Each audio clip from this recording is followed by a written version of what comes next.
I remember the day I realized I was exhausted, not just physically, but emotionally, mentally, and spiritually. I was holding on so tightly to everything: my job, my relationships, my image, and the endless expectations I set for myself. I thought strength was about perseverance, about gripping life so hard that nothing could slip through my fingers. But that day, it hit me like a wave crashing against a fragile wall. I wasn't strong. I was terrified. It was the fear of losing control that kept me stuck. I couldn't imagine letting go because it felt like giving up. If I stopped fighting for what I thought I wanted, who would I be?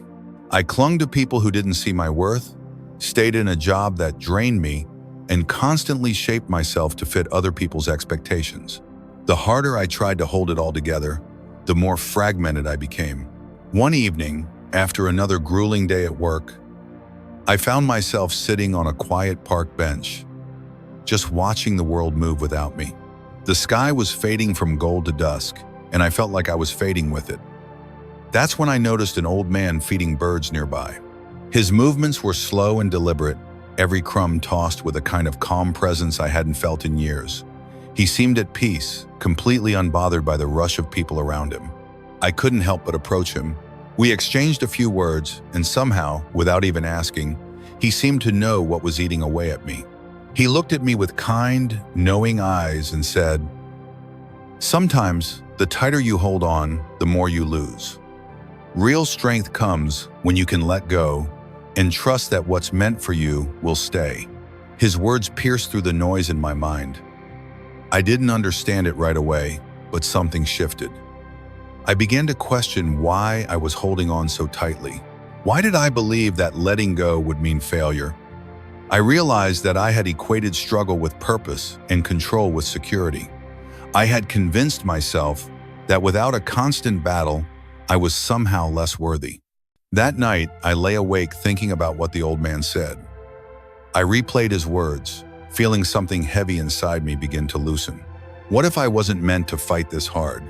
What if I had been mistaking resistance for resilience? I knew I couldn't change overnight, but I felt a small, almost imperceptible pull to let go just a little. The next morning, I decided to take a small step.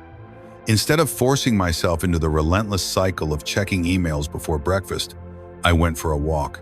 I left my phone at home and just moved through the morning air, feeling the sun on my face. It wasn't much, but it was a start. I could feel the tension in my shoulders ease just a little. Over the next few weeks, I tried to make space for more of those quiet moments. I let myself sit with discomfort instead of drowning it out with busyness. I started journaling just a few lines at first about what I felt when I wasn't consumed by my own expectations. It wasn't always peaceful. Sometimes it was downright terrifying. But slowly, I started to feel like I was peeling away layers of fear that I hadn't even known were there. One afternoon, I got a call from my boss, asking me to take on yet another project that wasn't really mine to handle. My instinct was to say, yes, after all, wasn't that what I was supposed to do? But this time, I hesitated. I remembered the old man's words, and for the first time I said, I can't take that on right now. My boss paused, surprised, but didn't argue. The world didn't collapse, nothing terrible happened. I realized that setting boundaries wasn't just okay, it was necessary. That evening, I found myself back on that same park bench. The old man was there, still feeding the birds. I told him about my small victory, half expecting him to laugh at how trivial it sounded. But he just smiled and said, "Strength isn't in how much you endure. It's in knowing when to step back and let life happen." Oh, I sat there for a long time, thinking about how I had been living a life dictated by fear of losing control. I had spent so long proving that I could withstand anything that I had forgotten how to simply be. That night, I promised myself to try and let go now all at once. But bit by bit, maybe it wasn't about giving up. Maybe it was about overhanding my worries to the universe and trusting that I didn't have to carry the weight alone. As I walked home, the air felt lighter, as if the world had shifted just a little. I knew I still had a long way to go, but I was finally on the path of releasing the burden I had carried for so long. And for the first time in years, I felt a glimmer of peace. It's strange how deeply ingrained the desire for control can be. For so long, I believed that if I just held on tighter, if I just tried harder, life would fall into place the way I wanted. I thought strength was in perseverance, in never letting go no matter how hard things got. But now, after that brief encounter with the old man at the park, I couldn't stop questioning myself. Had I been wrong all along? One evening, as I sat alone on my couch, I started flipping through some old journals. They were filled with meticulous plans for my career, my relationships, my personal goals. Some had been accomplished, but most remained just ink on paper, unfulfilled and forgotten. I realized I had been trying to mold my life into something that fit my expectations, without ever considering whether those expectations were truly mine. It hit me hard, the illusion of control. I had mistaken planning for purpose, rigidity for strength. The next morning, I decided to visit the park again. There was something about that place, the way it remained unchanged, unmoved by the rush of life around it. I hoped I would find the old man there, but he was nowhere to be seen. Instead, I found myself wandering along the paths, observing the effortless way nature moved, how the leaves danced in the wind without resistance, how the birds swooped and soared without second-guessing their path. I wondered when I had last allowed myself to move like that, without the constant weight of planning my next move. As I was lost in thought, a young man sat down next to me on a nearby bench. He seemed flustered, agitated, and after a few minutes of silence, he started talking almost like he couldn't help himself. He was a freelance artist, struggling with a project that wasn't coming together. "I've tried everything," he sighed. "Different styles, different approaches. Nothing works. I can't force it, but I can't let it go either. It's like the harder I try, the worse it gets." I nodded, feeling a pang of recognition. I knew that feeling all too well, the desperation of forcing something to work when it just doesn't. I shared a bit of my own struggle with him, the fear of letting go, of losing control. He listened, and for a while, we just sat there, two strangers grappling with the same lesson in our own ways. Then he said something that lingered in my mind long after he left. "Maybe it's not about finding the right way to control it. Maybe it's about letting the work guide me instead of forcing it to fit my vision." That night, those words echoed my thoughts. Letting the work guide me, was that the secret I had been missing? Had I been so focused on forcing life to fit my expectations that I failed to notice when it was guiding me towards something different? I began to reflect on past situations, times when I had pushed and pulled and fought to make things go my way. Relationships where I couldn't let go, even when they drained me. Projects I took on out of obligation rather than passion. Roles I played because I thought they were expected of me. The more I thought about it, the more I saw the pattern control had been my shield, my way of feeling safe, but it had also been a cage. I started practicing small acts of letting go. It was harder than I imagined. When my plans for the day didn't unfold perfectly, I took a breath and let the discomfort pass without reacting. When a friend canceled on me last minute, instead of feeling frustrated, I let it be.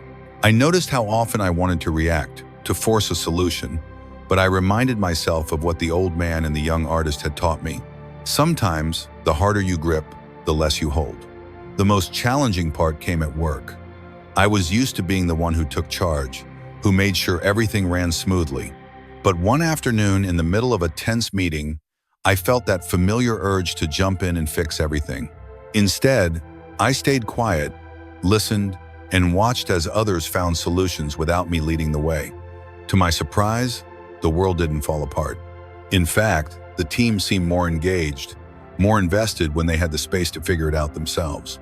That evening, as I walked home, I felt something shift, a sense of lightness, like a knot inside me had finally loosened. Maybe I didn't have to control every detail of my life. Maybe I could trust that sometimes things work out not because I force them, but because I step back and let them unfold. Before bed, I opened my journal and wrote one simple sentence. Real strength lies not in forcing life to fit my will, but in allowing life to guide me. I underlined it twice. I knew this was just the beginning of a new way of living, one where I could breathe more freely, trust a little more, and maybe, just maybe, find peace in the space I had once filled with struggle. After weeks of practicing small acts of letting go, I thought I was making progress. I had started to feel a sense of calm, even if just a flicker, in moments where I once would have panicked. But life, as it often does, tested my newfound resolve in the most unexpected way. One morning, as I was getting ready for work, my phone buzzed with a notification. It was from my boss, asking me to come in for a meeting earlier than usual. My stomach nodded instinctively. Meetings like that never meant anything good. As I walked into the office, I noticed the air felt heavier than usual. My boss greeted me with a look of concern and motioned for me to sit. Without much preamble, he broke the news. The company was downsizing, and my position was being eliminated. Just like that, the stability I had fought so hard to maintain was gone. In that moment, I felt my heart drop. Panic flooded in, and I struggled to hold back tears. I nodded as he spoke, though his words were a blur. All I could think about was how I had done everything right, worked late, pushed myself beyond limits, always aiming to be indispensable. Yet, here I was, disposable. After leaving the office, I wandered the city in a daze. I didn't have a plan, didn't even know where I was walking. My feet just moved, as if trying to escape the reality that had just shattered my world. It wasn't until I found myself back at the park, sitting on that same bench, that I let myself breathe. For the first time in years, I allowed myself to sit with the rawness of uncertainty. A part of me wanted to scream, to punch something, to fight against the helplessness washing over me. But instead, I closed my eyes and focused on my breath. I remembered what the old man had said, sometimes strength is in loosening the grip. I knew I couldn't change what had happened, and fighting it would only leave me more exhausted. The next few days were a blur of phone calls, emails, and half-hearted attempts to update my resume. I couldn't help but feel bitter. After all that effort, after all that control, life had still slipped through my fingers. One evening, as I sat in my small apartment surrounded by unfinished applications, I felt a surge of anger at myself for believing I could ever really be in control. As if on cue, a notification popped up on my Fania video suggestion titled, "How Letting Go Can Save You." I almost laughed at the irony. Curiosity got the better of me, and I hit play. The speaker, calm and composed, spoke about how surrendering doesn't mean giving up. It means making room for new possibilities by releasing old attachments. One line stood out: "When you let go of the illusion of control, you create space for life to surprise you." Something in me softened. I realized I had been so focused on maintaining my version of stability that I hadn't considered that life might have different plans. Maybe losing my job wasn't a punishment, it was a redirection. A painful one, yes, but a redirection nonetheless. I started to think about the things I had always wanted to do but never dared because of work, learning a new skill, traveling to places I had only seen on screens, creating something purely for the joy of it. I had convinced myself I didn't have the time, but maybe that was just an excuse. Maybe I was too afraid to break away from the predictable. The next morning, I decided to let myself feel the uncertainty instead of rushing to cover it up. I made coffee, sat by the window, and allowed my mind to wander without judgment.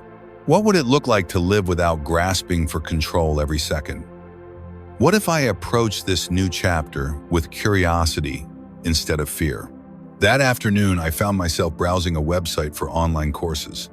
One in particular caught my eye: Archishop on creative storytelling. I hesitated, feeling the familiar doubt creep in. Could I really pursue something so different from my previous path? Then I remembered the old man's words: against strength is in knowing when to let go. I signed up without overthinking. For the first time in a long time, I didn't have a plan beyond the next few days. And oddly enough, that felt okay. I wasn't clinging to outcomes or rigid expectations.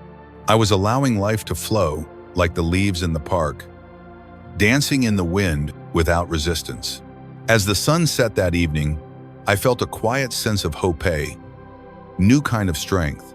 It wasn't loud or forceful. It was just there, like a soft undercurrent guiding me forward. I didn't know what the future held, but I knew one thing. I wasn't going to spend it fighting for control. I was going to learn how to move with life instead of against it. And for the first time, that felt like freedom, It's been a few weeks since I made the decision to let go not just of my old job, but of the relentless need to control every aspect of my life. There's a kind of stillness now, an unfamiliar quiet that doesn't demand immediate action. At first, it was comfortable. I kept feeling the urge to fill the space, to plan obsessively or reach for something familiar. But slowly, that quiet began to feel less like emptiness and more like possibility. One morning, I woke up and realized I didn't feel the same knot in my stomach. I wasn't dreading the day ahead. Instead of rushing to check emails or create a to-do list, I made coffee and sat on the balcony, just watching the city wake up. It struck me how long it had been since I allowed myself that simple pleasure, just existing without a purpose attached. As I sat there, I thought about how much of my life I had spent pushing, forcing, and grasping. I had always been proud of my ability to endure, to push through, to never back down. But maybe I had misunderstood what strength really meant. Maybe strength wasn't in holding on for dear life, but in allowing life to move through me without resistance. That afternoon, I took a walk through the neighborhood, letting my thoughts come and go without clinging to any particular worry. I passed a community center and noticed a sign advertising a meditation workshop. Normally, I would have dismissed it as a waste of time after all. Wasn't meditation just sitting still and doing nothing? But something in me was curious. I walked in and signed up on the spot. The class was simple, just a group of strangers sitting in silence, guided by a soft-spoken instructor who encouraged us to let thoughts pass like clouds. I didn't realize how restless my mind had become until I tried to quiet it. At first, it was almost unbearable. Every little noise, every fleeting thought seemed louder and more demanding. But as I stayed with it, I felt a shift, a softening, like tension slowly unwinding. After the session, the instructor approached me, sensing my hesitation. I had that I wasn't sure if I was doing it right. She smiled and said, "There's no right way. The goal isn't to control your thoughts, but to notice them without getting swept away. It's about letting go of the need to manage every moment." Her words stayed with me. Letting go of the need to manage, wasn't that exactly what I was learning? It wasn't just about letting go of a job or a relationship, but releasing the need to orchestrate every detail of my life. That evening, back at home, I felt a sense of calm that I hadn't known in years. It wasn't the kind of calm that came from having everything sorted out. It was a deeper peace, rooted in the understanding that I didn't have to fight my own thoughts or feelings. I could let them flow, just like the breeze moving through the trees outside my window. The next day, I took a small but significant step. I reached out to an old friend I hadn't spoken to in years. Our relationship had faded after a disagreement, and I had held onto the resentment longer than I wanted to admit. As I dialed the number, I felt a familiar tightness in my chest, but I pushed through it. When he picked up, there was a pause, but then he left a warm, familiar sound that reminded me of better days. We talked for hours, reminiscing and catching up. At one point, he said, "I always thought you'd be the one to reach out. You never could stand leaving things unresolved." I realized then that part of letting go wasn't just about releasing pain or loss, it was also about letting go of pride. It was about being open to reconnecting without the baggage of past hurts. As I lay in bed that night, I thought about how much lighter I felt. I wasn't trying to rebuild everything at once. I wasn't even sure what the future looked like. But I knew that I was no longer dragging around the weight of needing to be right or in control. Strength wasn't about dominating my circumstances or forcing outcomes. Real strength was this quiet acceptance, a willingness to allow things to unfold. It was a relief to realize that I could face life without the burden of constantly managing it. The world wouldn't collapse just because I wasn't holding every piece together. That week, I found myself revisiting the park. The old man wasn't there, but I didn't feel the same need to seek him out. I sat on the bench and let myself feel the sun on my face, watching as people moved around me, some in a rush, some leisurely strolling. It didn't matter. I was content just being there. For once, I wasn't living in reaction to everything. I wasn't preparing for the worst or bracing against the next challenge. I was just living, breathing, observing, and allowing life to be imperfect. I didn't need to grip so tightly anymore. I could let life breathe, and in that space, I found a new kind of freedom. And as the sun dipped below the skyline, I knew I was on the right path, not because I had it all figured out, but because I was finally learning to be at peace with not knowing. Strength wasn't in certainty. It was in the quiet courage to keep moving forward, one step at a time.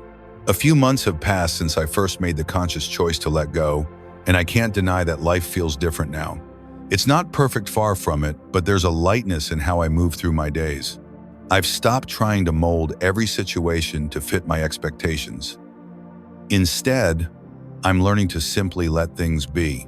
One of the biggest shifts happened when I began to practice detachment, not in the sense of apathy or indifference, but as a form of freedom.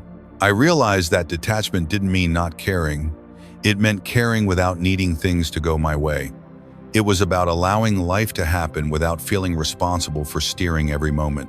One evening, I found myself back at the park, sitting on that familiar bench. This time, the old man was there, feeding the birds as usual. I hadn't seen him in weeks, but he seemed just as content as ever, his calm presence undisturbed by anything around him. I approached him, and he greeted me with a nod, as if he had been expecting me. I shared a bit about what had changed since we last spoke, how I had started to let go, how I was no longer obsessed with controlling everything. He smiled gently and said, "You know, there's a difference between giving up and giving over. One is defeat, the other is surrender to what is." Those words resonated deeply.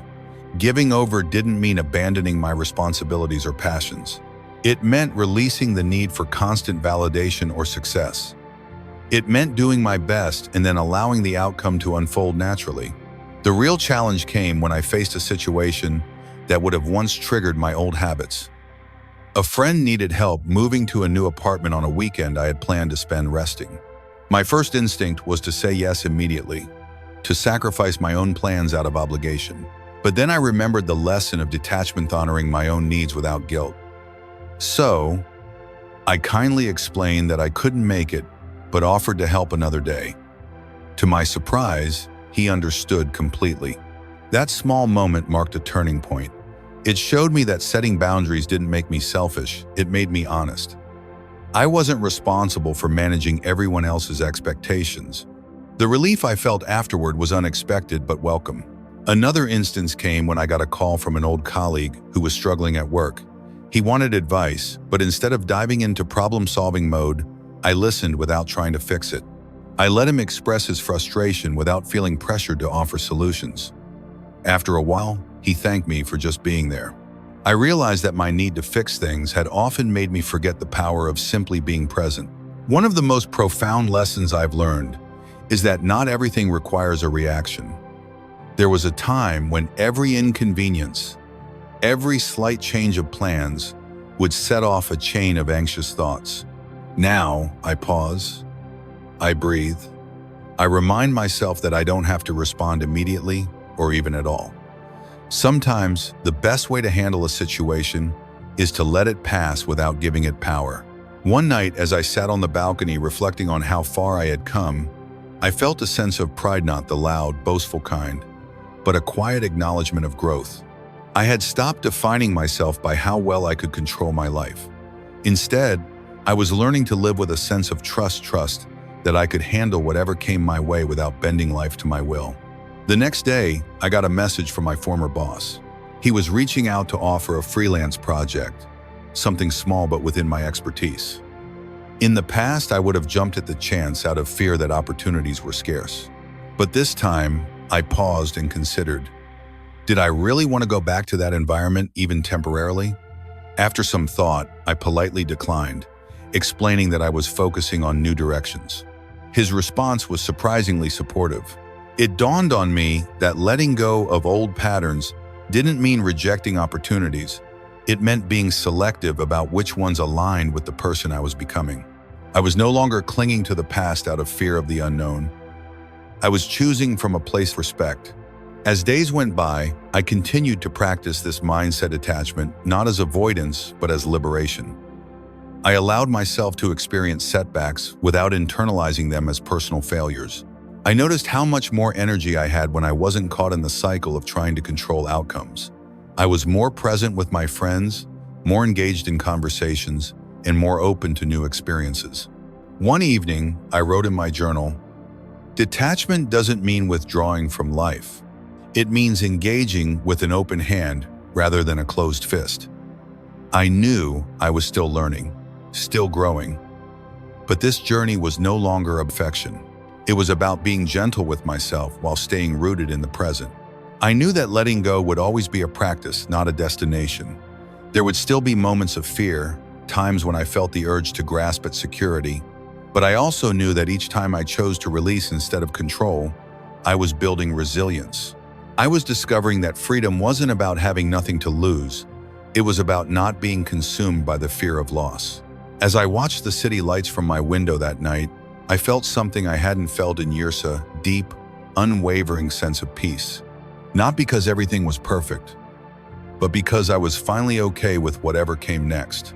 There's a saying that life meets you where you are, and I never truly understood that until now. It's been nearly a year since I made the conscious choice to let go, and life, in its own quiet way, has started to respond. I don't mean everything suddenly fell into place or that I no longer face challenges. Instead, I've noticed a shift, a subtle, profound change in how the world interacts with me. Opportunities have started to appear, not the ones I used to chase, but the ones that feel naturally aligned. A friend from my old workplace reached out to collaborate on a creative project, something I'd never have considered back when I was caught up in corporate life. It felt right, not because it promised success, but because it sparked a sense of purpose. I accepted, not out of obligation or fear of missing out, but from a place of genuine interest. The project turned into something meaningful, not because it was flawless, but because it was born from a place of authenticity. Working on it, I realized that the weight I once carried, the need to prove myself, to control every detail, had gradually faded. One evening, while we were working late at a cafe, my friend said something that made me pause. "You seem different these days, lighter, more present, like you're not carrying the world on your shoulders anymore." I just smiled. I hadn't noticed it myself, but hearing it from someone who knew me before made me realize how far I'd come. Later that night, as I walked home, I felt a sense of gratitude, not just for the project, but for the journey that led me here. Letting go wasn't a single decision. It was a continuous practice of releasing control, of allowing life to be imperfect. And in that imperfection, I found space to breathe. The old man from the park crossed my mind, and I wondered how he was. Part of me wanted to go back and see if he was still there, but something told me that I didn't need his guidance anymore. He had planted a seed, and I had nurtured it into something real. One weekend, I decided to take a spontaneous trip out of the city, a solo hike, to a place I'd always wanted to visit but never had time for. As I reached the summit, the view took my breath away. Endless sky, rolling hills, and a quiet that filled every part of me. I sat there, letting the wind tousle my hair, and I thought about how different this moment would have been a year ago. Back then, I would have been focused on capturing the perfect photo or checking my phone for notifications. Now, I just let myself be. As I descended the trail, I felt a deep sense of connection to myself, to the world around me. It wasn't a feeling of triumph, but of being exactly where I needed to be. The silence was no longer daunting, it was comforting. I didn't feel the need to fill it with thoughts or plans. I was just there, alive, present, content.